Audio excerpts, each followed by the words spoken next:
Hey, what's going on, everybody? Matt Holmes here with BodySynergyTraining.com and another feature interview for you guys. Mixing it up, trying to get more females on here because I know that's a big population that I don't think gets enough credit for them out there. And I actually have a lot of female followers. I would say probably even more than guys on the fan page. So trying to get more girls out here for you. And the first one we have today is a guest, Gracie V, which I'm glad she's on here. It took a little bit of time. She just competed last weekend in a meet. So I'm glad to have her. And again, thanks for taking the time, Gracie. Thanks for having me, Matt.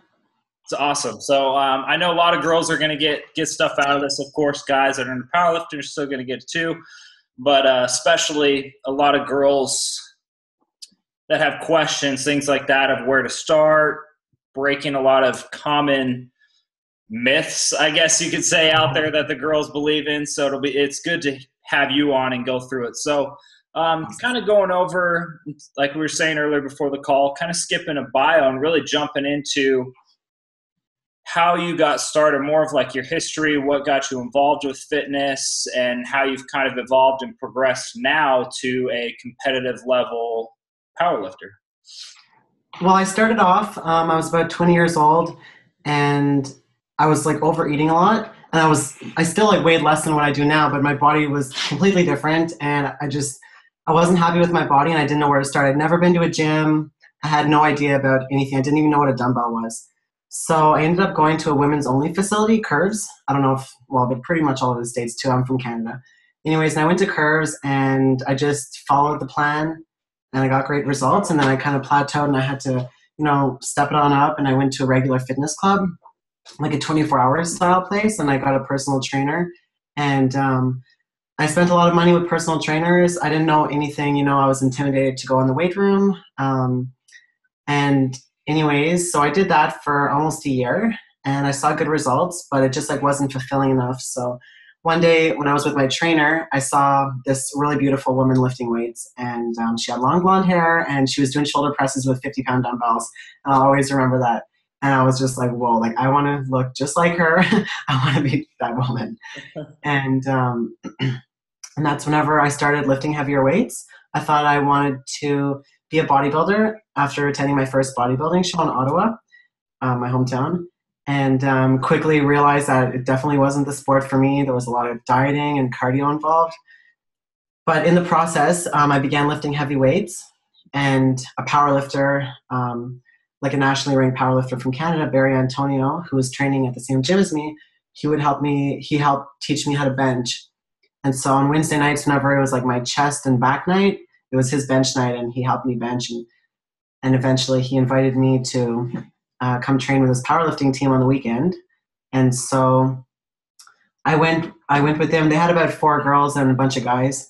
And I ended up benching the same as what the girls were benching. They were all in bench press shirts, and I was raw. And so I was like, wow, like maybe this could be something I'm good at, And I'm like, maybe I'll stick with it for a bit. So, and I remember one of the guys on the team telling me that I couldn't be a powerlifter or call myself a powerlifter until I did my first competition. So I'm like, no, I won't compete. I'll just like lift weights. It'll be fun. So anyways, about 2 weeks later, I ended up selling off all my personal training sessions that I had left. And I found a powerlifting gym that happened to be right by my house, which was like just meant to be because there's like no powerlifting in Ottawa, almost none. Anyways, and this guy, Barry, called me up about a week after I joined this powerlifting gym and told me there was going to be a competition in Ottawa. It was like 2 weeks away, and he said it was my chance to become a powerlifter. So I did my first competition in November 2010, and I fell in love with it, and I just wanted to get stronger, from the first time. So that's how it started. That's how it got to powerlifting. That's awesome. And then where, kind of fast forward, I know you're pretty well known now and kind of like a public figure, especially for women now within powerlifting. So you started then, and then fast forward now to 2014. I know we're kind of skipping a little, which we'll come back to that, but from then till now, where you kind of ranked up there now within your class? Because I know you're especially after this last meet, you're kind of up there now. Getting up there. Getting up there. Um, I think it had a lot to do with, I think like for a while, I got known because I was AJ's fiance, you know, I was AJ's girl, and AJ was a world record holder at the time. So I kind of rode his coattail a bit at the beginning. Like my numbers weren't exactly um, where they should have been for me to like get the followers that I had, you know, it was mostly because of AJ and Westside. But, but I quickly earned my keep, and I got stronger, and I started to earn my spot. I broke my arm, got a nice scar. I don't know if you can see it there. Broke my arm benching about 2 years ago, and that set me back quite a ways. But I think just like this story, like a lot of people could relate. I continued training throughout the injury, and I never stopped. I stopped for like a week before and after surgery, but I trained with a safety squat bar because I couldn't hold a bar on my back for about 8 months, and I continued competing even though I couldn't bench. And anyways, last weekend I finally benched 5 pounds more than the weight that broke my arm. It was 300 pounds that broke my arm, and I benched 305 last weekend. So I think, yeah, that definitely was like a big part of my story. Like fast forwarded was like the injury and overcoming the injury, kind of like the comeback kid. Yeah, I think I remember. Was it on your Facebook feed or it was on AJ's? I saw after that, and I that the first time I heard about the story was saying when you broke yours, and he said you're not going to bench it again. You're going to bench what, like 5 pounds more. yeah, you're going to bench more. And now you just that was kind of when I read that I was like reading. I'm like, at first I was reading, it's like, wait, no, he wouldn't say you wouldn't bench that again. I was like, oh, Yeah, that's why I was like, that totally makes sense. Then I was like, yeah, awesome. yeah. It was pretty cool. Yeah, that's cool. And for some of the guys that are listening, yes, she benches more than you, because I know there's some guys on here that are listening that haven't broken the 300-pound barrier. So you need to step up your game on that one for those guys out there. So kind of progressing then, if we can step back a little bit on that, from starting with training back up in Canada and going to that powerlift gym, where did you make a lot of progress? How long were you there? And then I know you do a lot now, and you started to stuff with Westside, obviously with AJ, and then I know you were just out there recently before, and then there was what was the meet before that? What was it, Lord, where she now broke a couple world records, didn't she? On that? Relentless, Minnesota, the one that Laura competed in. Yeah. Yeah, Relentless. It was about 2 or 3 weeks ago. Okay, perfect. Yeah, and then so kind of give Okay, me a so little bit on the history of that, where you've kind of progressed and trained, and where you learned a lot of it. so I started off at Empower Fitness with Eric Gagnon. He was pretty much the only powerlifting coach in Ottawa. He had a team of about 5 guys, and they were all single ply lifters in the IPF. My first competition was in the IPF, the CPU, which is like the Canadian division of the IPF. And at the time, there was no raw. In that federation, there was only single ply. You could compete raw if you wanted to, but you still had to qualify with single ply numbers. So in powerlifting, there's like raw, like in a t-shirt, single ply, which is like a little suit, like a thin suit, and then multiply, which is as much as you want. So I started raw, and now I'm as much as you want. And so I did my first competition raw. I didn't have time to get into any equipment or learn it. And I went to this competition, this IPF competition, and for me, it was just like really boring. I didn't really know any better at the time. I didn't know any different. But I knew that, I wanted it to be a little more fun. Like everything was pretty like blue collar. If you said the F word on the platform, they could just take away your lift. Stuff like that. It was like, there was no music playing. Everybody was just like sitting down, like clapping a little bit. And anyways, a couple months after that, I did my first multiply meet. And that's whenever I really fell in love with powerlifting. So I had met AJ around the time that I was doing my first meet, and so he started helping me train Westside, use the conjugate method. I didn't know really how to train before that. I would just go in and kind of do what these guys did, and I think the coach was doing like a Bulgarian training system where he would like squat, bench, and deadlift every single day, and so I would just kind of follow along. I would get in like bench press shirts like here and there whenever I could, like from just like hand-me-downs from those lifters. And so I just started training Westside, and quickly I was very like looked down upon, like, okay, she's going to do that, and like we're going to do this, because I wasn't going to continue lifting in the IPF because I wanted to wear more equipment. So, but anyways, that was the only place to train in Ottawa. So until I moved to the States, that's where I continued to train for about probably 6 more months. So I trained in Multiply Gear. There was a gym with the only monolift around for like, it was about an hour and a half drive. So I would drive up there, try and get up there like once a week and squat on the monolift. And there was a woman training there, Shani Gilbert. Actually, she was just a teenager at the time, but she squatted 625 pounds. She was benching 425 and pulling, I think, like 550 or something. So that's like, I started training around this super strong woman who was actually, she was younger than me. She was a couple years younger than me at the time. So I right away began to like see that, like, it wasn't really a big deal to me. I was like, oh, well, Shani's doing it, she's lifting this gear and she's this strong. She was only 19 years old at the time. So anyways, I did my first multiply meet in Montreal. This was about 3 or 4 months after I started powerlifting. And that was the coolest experience of my life. They were playing heavy metal music, blaring. The announcer was like so awesome, Scott McDermott, and everybody just embraced me. It didn't matter how I trained or what equipment I was wearing. There was raw people lifting at the meet. There was people in equipment.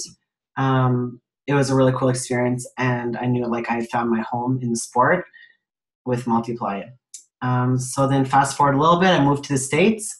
I started training with Laura Phelps down in Cincinnati. So I would drive down there once or twice a week and train with her, Amy Weisberger, who at the time was the world record holder in my weight class, Kara Bohigian, who still holds the world record bench in my weight class, and Laura, of course, who now holds the world record squat in the 148s and all the way up to 198s. And anyways, so I started training at Laura's, and I was living Westside. Like I was, I really started believing in it, and that's how I've trained since, pretty much the beginning. And here I am 4 years later.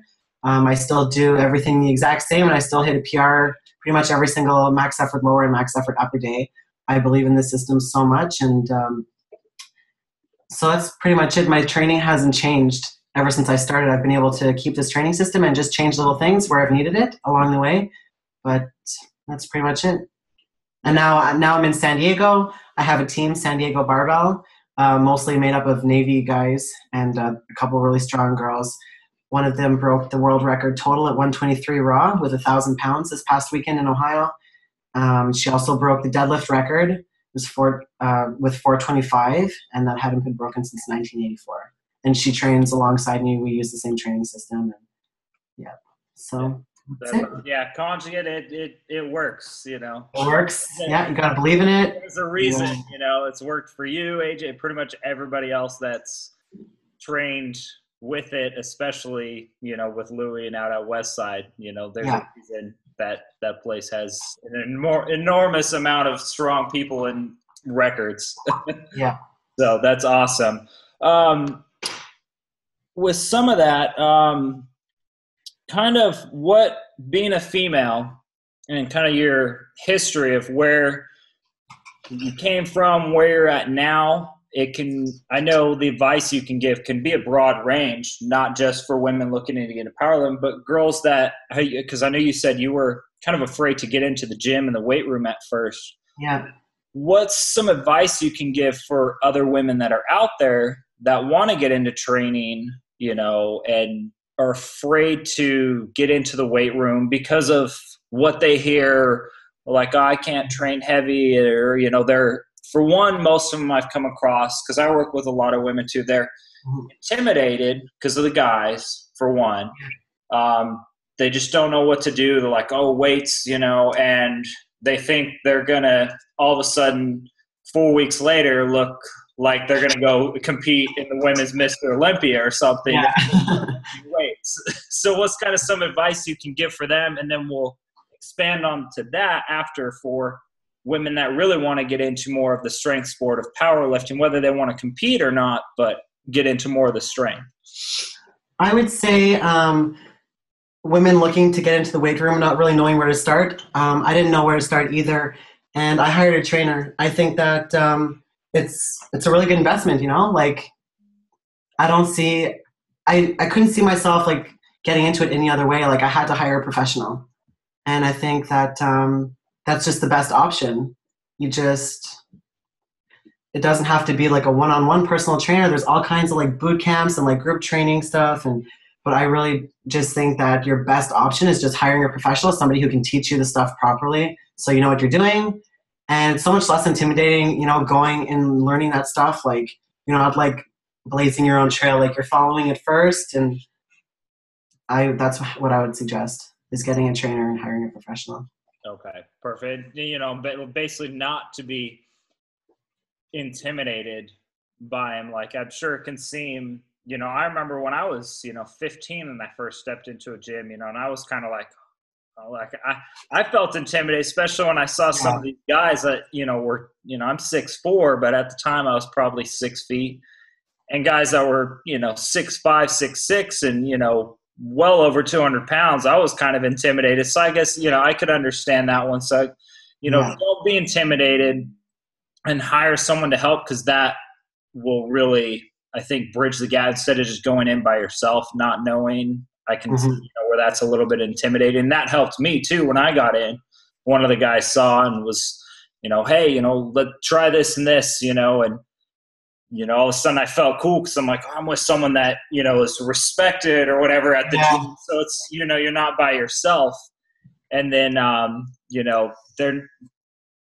women aren't just going to step into the gym and all of a sudden blow up and look like they're some. No, like in regards to that, I don't know if that whole like myth has kind of died down now. I haven't heard like that much buzz on it recently, but I think that like for myself, I love my body. Like since I started weightlifting, like I'm in better shape than I've ever been in my life. And I don't know, there's nothing to be afraid of. Like here in San Diego, like bikini competitors, figure, all that stuff is really popular.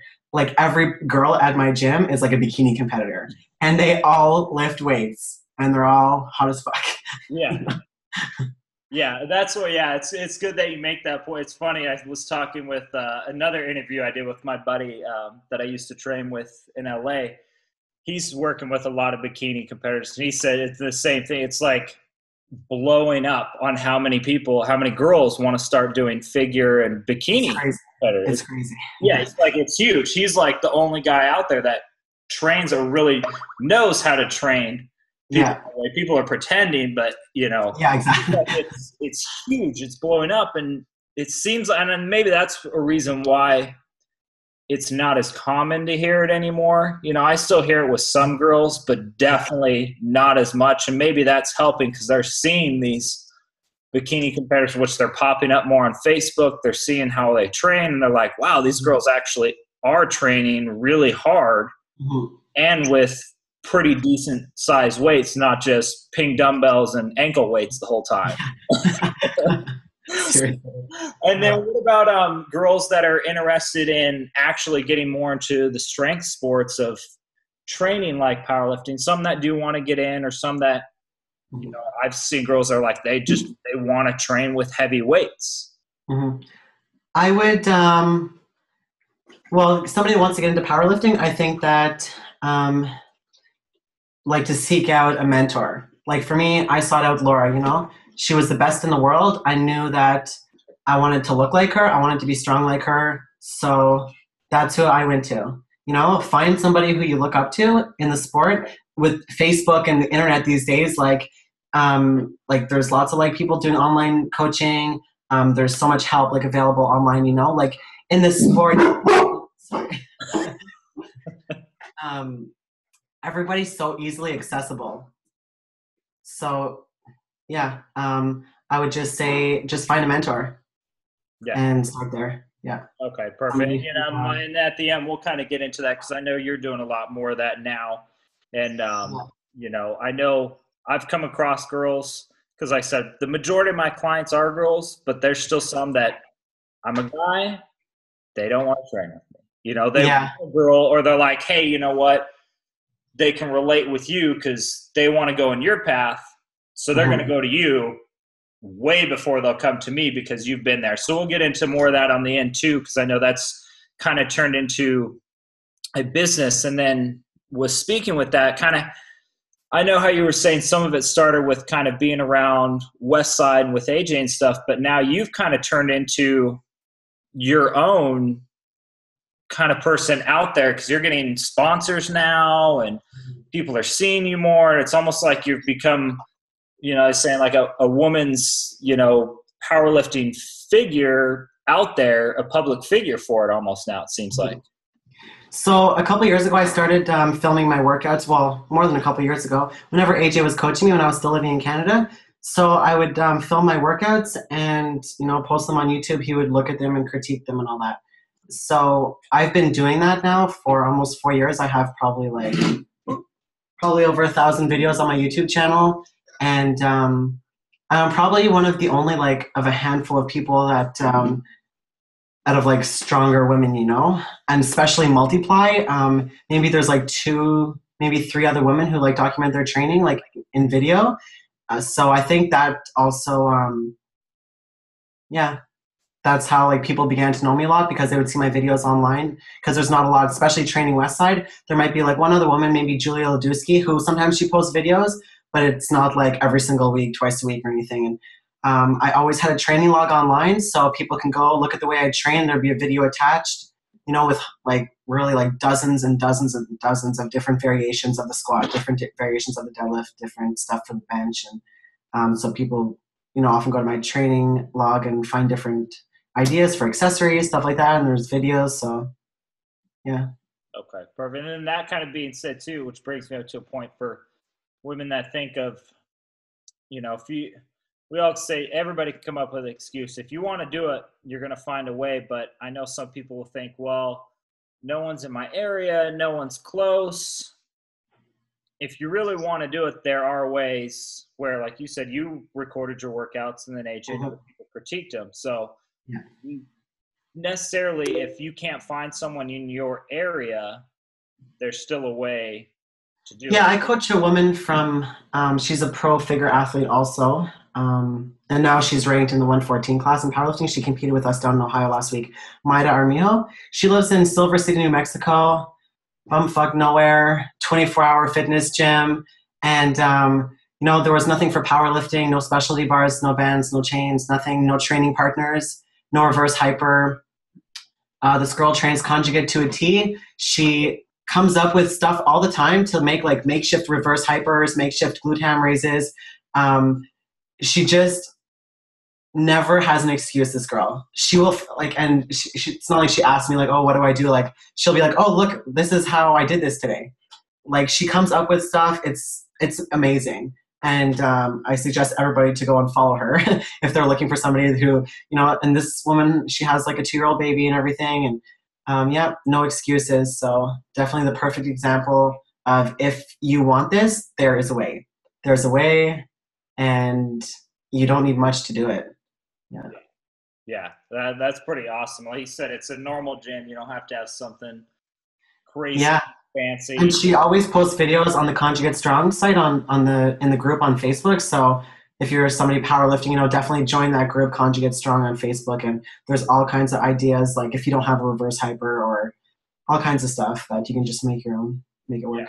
Yeah. Oh yeah, yeah. No, I do the common on the back raise with the bands attached to it. Yeah, so exactly. It's the easiest way, and people look at me like, "What the hell is this? This guy doesn't know what he's doing. That's not how you use it." But whatever. Exactly. I know what I'm doing. I don't care.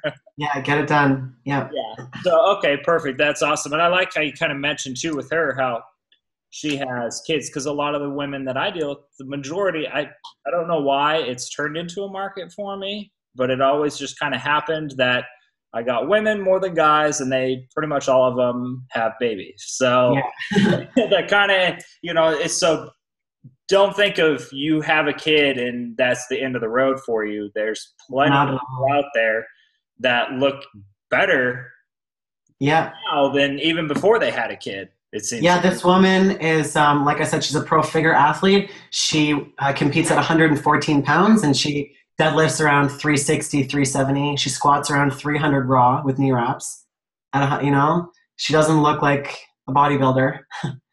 She's real lean and slim. She has the feminine whatever that some women are after. Okay, perfect. Well, with some of that, kind of what what advice, without me kind of throwing some questions, what are some key things that you could advise for, women out there that are lifting and things like that, to things to maybe avoid, what to push for, your biggest kind of pieces of advice that you could give? I think we're really lucky in the women's lifting community, especially with social media now. Like I said earlier, you have everybody's so easily accessible, and like we're all friends, and it doesn't matter like what level I'm at or what level some of the other lifters are at, or what level like Rita West or Laura Phelps is at. There's a community, and any woman can be a part of it if they want to be. All you have to do is reach out, and it's really not hard. I would take part in the community, especially in the female community. It's not like anything I've ever seen. Especially with all the women's pro-ams this year. Find a women's pro-am. There's one on the West Coast, there's one on the East Coast. Go to it. Be a part of that movement. It's really, really awesome. It's not like any regular meet. And some more advice. I would just find a program that you're willing to commit to, that it's not like, oh, I'm going to try this one after my next meet. It's like, no, you're not going to, like, the way I coach my girls, like, you're not going to try something after your next meet. This is the way you're going to train for the rest of your life. That's the kind of commitment I want, because like you have to act as if you've got the results already. You have to believe in it that much. And I think that that's really the key, that you have to totally believe in it, whichever way you're going to train. Yeah. Okay. Perfect. Yeah. And that's good advice, especially because a support community is huge, especially if you're in an area where there's not a lot out there for you. Yeah, exactly. Being able to have that online, and if you are in an area that you just don't know, there might actually be a community. It'll help you. But either way, if it's online or in person, having that support community makes a huge, huge difference for when you are having a hard time or just to stay motivated. And like I said, it turns into a family. It totally is. So I coach like women and men, but for my women, I have like this, we call ourselves like the DCS pack, or like a little kitten pack. And DCS stands for like Decide, Commit, Succeed. We have a Facebook group like just for the women. And there's people in there that like I would have never met in my life, This one woman, Laura, she's in her 40s. She's got kids, just an average woman, but she powerlifts in her garage. And like I would have never met this woman from Kyle, Texas, and now we're like family, And yeah, we're really like growing, and we've got an awesome, like, we have a group on Facebook, and just people that we would never be friends with, and we would never know. And we're all supporting each other. The girls post up their numbers, and they have people that kind of at their same weight classes or strength levels to push each other and to keep each other motivated. Yeah. I love it. It's awesome. That's awesome. Yeah, that's really cool to have that. It makes a huge, huge difference. And yeah, you when you got into it too, it wasn't something that you were like, I want to do this and I want to train people. It kind of evolved into that. It seems like, from what I've heard, like. Oh yeah. Whenever I started powerlifting, I was selling F&I in dealerships. I was working at an RV dealership, selling, like, financing motorhomes and stuff. And I was in the car business working as a service advisor for a few years before that. So that was my life, in the service department with mechanics, 7 to 6 at night every day. And I never thought I would really do anything else, especially personal train or coach people online. That's all I knew was cars, And now I couldn't imagine doing anything else. I totally love helping people get stronger. And I don't I don't personal train anybody like for fat loss or anything like that. I just love helping people get stronger, and that's what I focus on. Perfect. Yeah, we all got, we got the niche. Can't help every single person out there, and you know what you're good at, and people are coming to you for it. So it'd be crazy to say, no, I don't want to do that. I'm going to, coach these kids, or, I'm going to do youth programs or something, it would be totally opposite. So with that being said, then where can a lot of people, where can people get a hold of you? I know you said you do, guys, but girls mainly that are going to see this that I'm trying to target more to now with the followers, where if some of them want to get a hold of you and see what you offer, and whether they're in your area or online, because I always said you can be online and still do it, where can they get a hold of you and get some more info on you and then check out some coaching with you? They can check out my website. It's graciev.com. Yep. And through there, they can get me on Facebook, email, everything's on there. Okay, perfect. And then when I post this up, which I'll do right after this because it's Friday. I'm a little late on my feature Friday right now. I'll post up links for everybody. I'll post up Facebook and then your page. And like Awesome. I said, people can reach out. It's not – I know a lot of people see things on, these weightlifters or whatever. They think it's, oh, how are you getting a hold of these people? I have friends that are, everybody's just a regular person. All these. I'm like, they're a normal person.